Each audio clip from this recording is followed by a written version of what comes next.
El Niño Andhra Pradesh ప్రభుత్వం మత్స్యశాఖ El Niño 2026-27 సలహా మరియు సూచన మత్స్యకారులు మరియు అనుబంధ రంగ సమస్యల కోసం తీసుకోవాల్సిన జాగ్రత్తలు.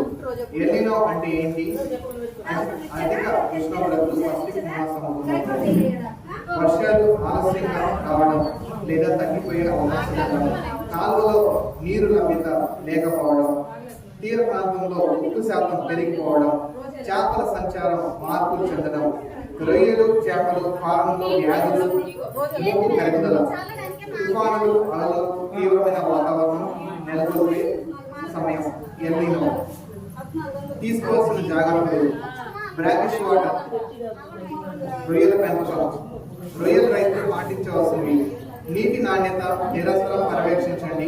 ఉష్ణోగ్రత, ఉప్పు శాతం, కరిగిన ఆక్సిజన్ pH, వేడి కాలంలో ఏరేటర్లు పెంచుకోండి. సరైన స్టాకింగ్ సాంద్రత పాటించండి. అధిక ఉష్ణోగ్రత ఉన్న సమయంలో కొత్తగా స్టాకింగ్ చేయవచ్చు. SPF సీడ్ మాత్రమే వాడండి. జీవ భద్రత, బయోసెక్యూరిటీ పాటించండి. ఎమర్జెన్సీ పవర్ బ్యాకప్, బ్యాటరీలు సిద్ధం చేసుకోండి. జనరేటర్లు. అసాధారణ మరణాలు ఉంటే వెంటనే మీ దగ్గర ఉన్న మత్స్యశాఖ అధికారులకు తెలియజేయండి. ఆక్వాకల్చర్ బీమా పథకంలో నమోదు కండి. ఇట్లు మత్స్యశాఖ ప్రకాశం జిల్లా.